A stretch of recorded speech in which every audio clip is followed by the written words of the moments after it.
Good afternoon. It's really exciting to be part of this investigation where the Sheriff's Office and the Crime Lab did some extraordinary work to solve a crime that occurred in 1985. And we're here to announce that Geeter Rhymes is now charged with first-degree murder. It's a Class A felony with a potential life sentence. His bond is at $1 million. For those who want to ask for the affidavit pursuant to Kansas rules, it's 21 CR 1006 is the case number. He is currently in the state of Missouri going through the extradition process. We anticipate that over the next week that he will be transported to the Johnson County Jail to await his first arraignment, and then the case will then proceed. I appreciate the family being here today. And their support. I know this is an opportunity for them to have closure, and I appreciate the hard work and the dedication of the law enforcement officers and the crime lab who were able to make this possible. And from this point on, our office will do our very best to provide justice for the family and the community.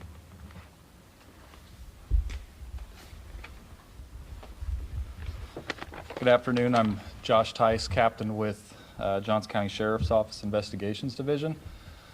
I'd like to start out just by saying what happened 36 years ago to Gary Watson was a tragedy. He was a son, a husband, a father, a brother. A number of his family members are here. And it's hard to imagine 36 years not knowing what happened to a loved one in your family. And we're very happy today to be able to bring some closure, some sense of a beginning for healing for this family. In this case, we call this a cold case because obviously the amount of time it took to solve it. Any type of homicide generally is a difficult case to work and can be difficult to solve. And specifically, a case like this that goes on as long as it has, you can see how difficult it was. I'd like to point out a few individuals that had a big impact on this. There were a number of detectives that were assigned this case over the years. Obviously, it wasn't solved, but more recently, our lead detective, Natalie Bright, to my left, her partner, Judd Brungart, and our crime analyst, Amanda Schulte, all detectives with the Johnson County Sheriff's Office. They took a fresh approach with this case. They looked at it from a bunch of different angles. They met with some of our crime scene investigators with our Johnson County Crime Lab. You'll hear from one of them here in a moment. And they were able to take a fresh look at this case that hadn't happened before, review some of the evidence, and ultimately, because of their hard work, that's why we're here today, able to have this news for you. In addition to them, I'd just like to thank a few people. There were a lot of detectives that were involved in this case prior to these detectives. Thank you to all those over the last 36 years that helped. I'd like to also mention the Roland Park Police Department. They entrusted us with this investigation. Chief John Morris is here today as well. I'd like to thank our partnership with the District Attorney's Office, Steve Howe, the District Attorney. They've supported us through this investigation, and we look forward to continuing to work as we move forward through prosecution. I would also like to say thank you to the sheriff.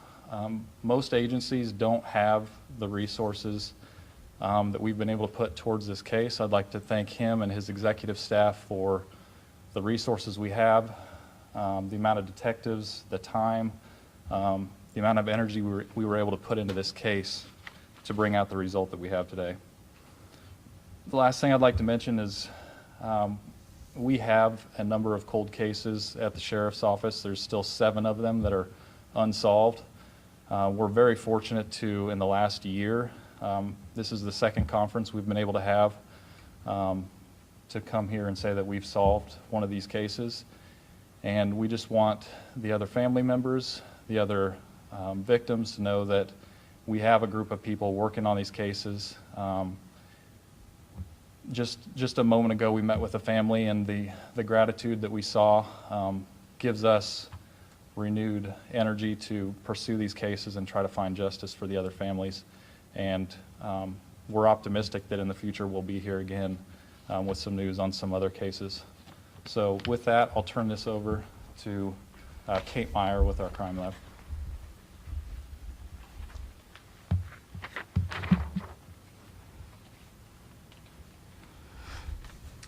Thank you, Captain Tice. Good afternoon. As he mentioned, my name is Kate Meyer, and I'm a forensic scientist with the Crime Scene Investigation Unit for the Johnson County Sheriff's Office Crime Lab. Our crime lab's involvement in this case began with the original scene on March 13th in 1985. Multiple members of the crime lab responded and processed the scene thoroughly at that time. The evidence was examined and analyzed over the course of the following weeks and months, resulting in numerous lab reports. Over the years, while the case remained open, our crime lab continued to perform additional forensic analysis, specifically in 2002, 2011, and 2012. In August of 2020, at the request of the Johnson County Sheriff's Office Investigation Division, forensic scientists from our case coordinator team were assigned to assist with this case.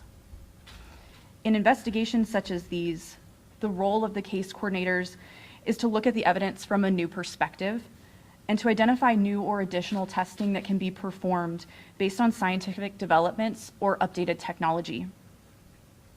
Due to the quality of the original scene processing and subsequent evidence storage, it was possible for additional analysis to be performed and actionable results to be obtained approximately 36 years later.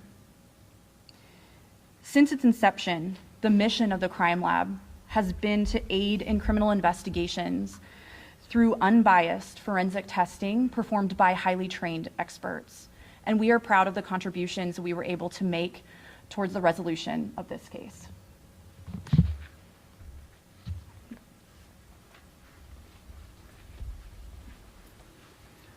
My name is Audrey Walker. These are my brothers, Jay Watson, Daryl Watson, and my sister didn't want to come on scene, but Sabrina Watson is here. And on behalf of my family, my parents who are now deceased, I just want to say thank you to Natalie and Judd, Amanda, and the entire Johnson County system, the DA, all those folks that we didn't meet behind the scenes for never giving up. 36 years is a lifetime, and we now have closure. So thank you.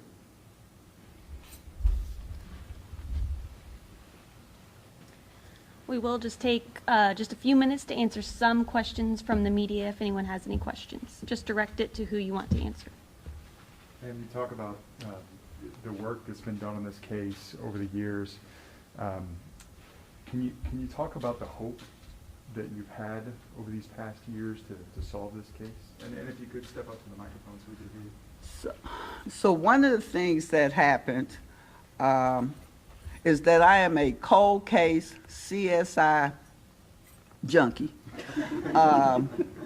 And so in my spirit, I always believed that the things I saw on television could happen for our family. And periodically throughout the years, I would contact and just to see if they had any new news. So my family never gave up hope, you know. And 36 years is a long time, but the sense of gratitude that we have for this closure, words can't express how grateful. And I'm trying not to cry, but they're tears of joy as opposed to the tears of pain that we felt on March 13th, 1985. So much has changed.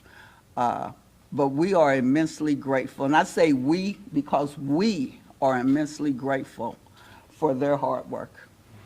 So that's the hope.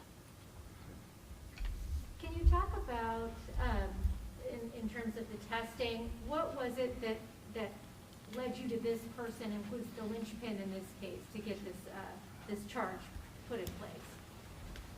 We would love to be able to go into great details, but unfortunately in Kansas, and you've heard me say this before, our Supreme Court rules really restrict what information we can provide you from the prosecutors and the law enforcement. But what I would suggest is the law has allowed you to get the probable cause affidavit, which will probably answer a lot of those questions you may have, and that's the legal way that we go about it. Unfortunately, because of those restrictions, we can't really go into specific details about the work that the crime lab or the investigators actually did.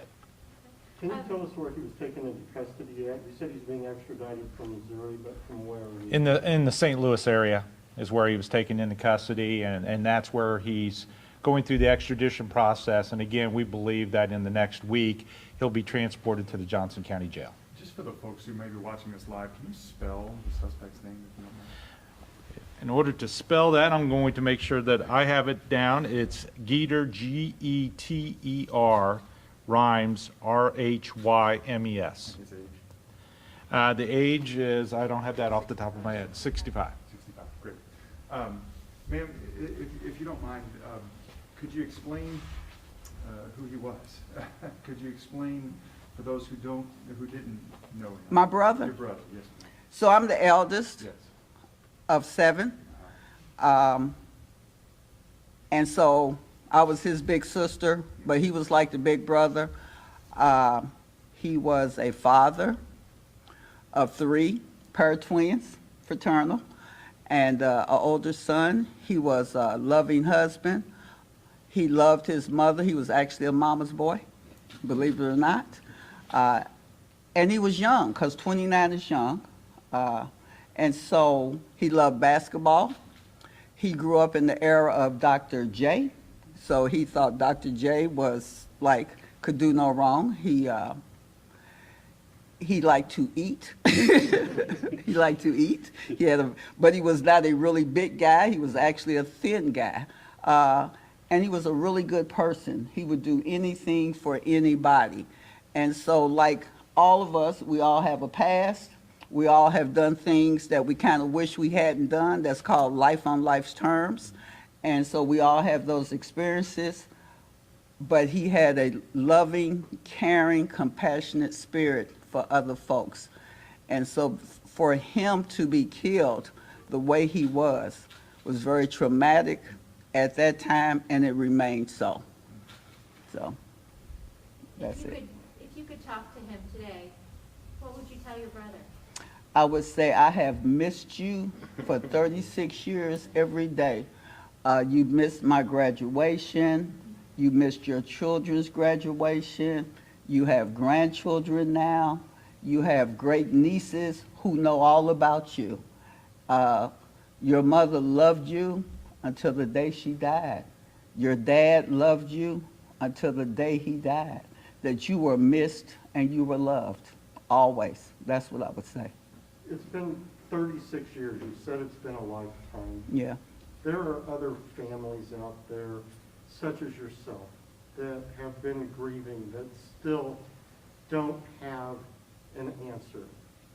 What would you say to those families about what they may be going through and about if they will heal? So I would say what I said to me, never give up. I never, ever gave up hope that this could be solved.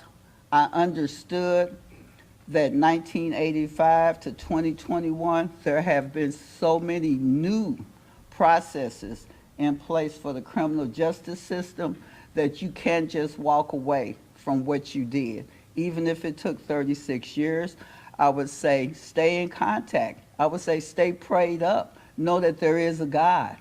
Know that there is a God. Know that believe in what you believe, but that it is solvable.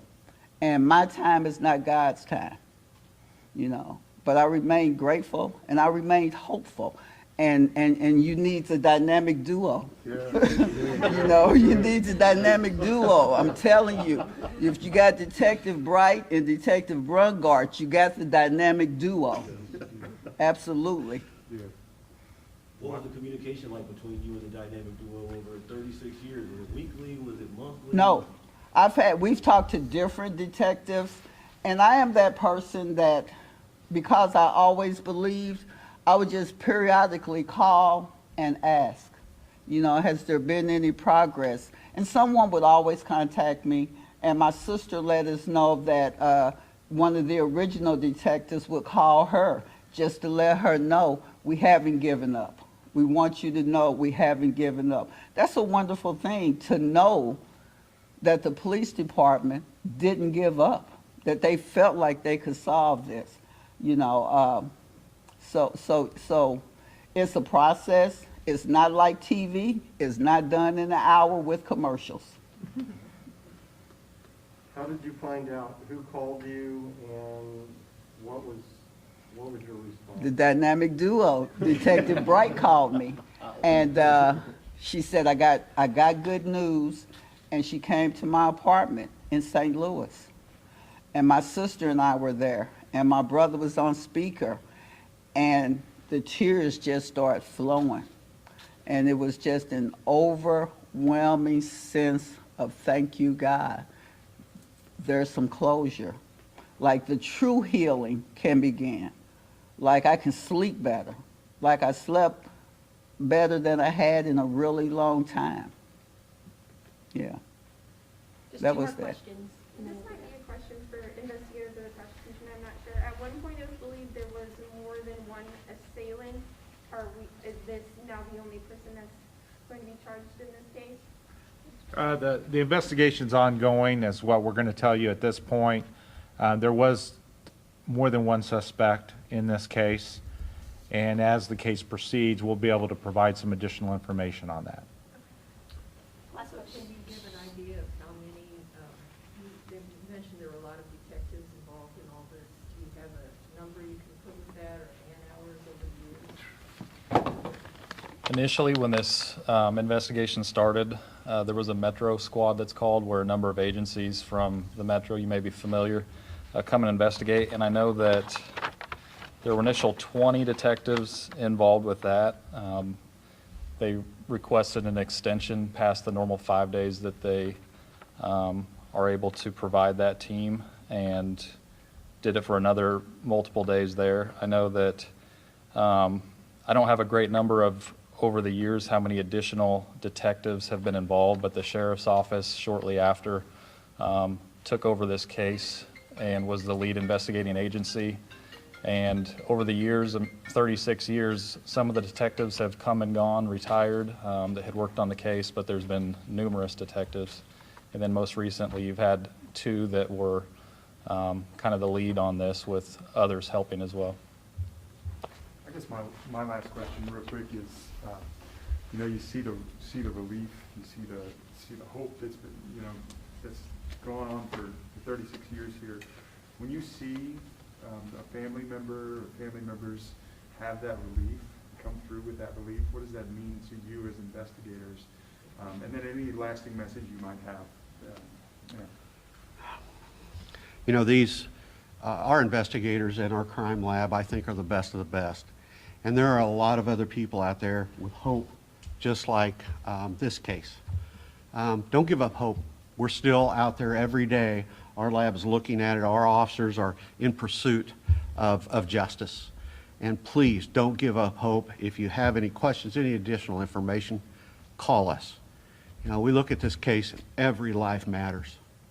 Everyone does. And if we can give somebody closure, that's what we do, and that's what motivates our officers and our staff, our crime lab, the district attorney's office, to bring closure to these cases. So thank you all for your patience, and we'll continue the fight. Thank you. Thank you. You see the reaction of the family, and that's what motivates prosecutors and investigators to act, is when we see what the results are, the tangible results of closure for these families, and being able to provide justice to them.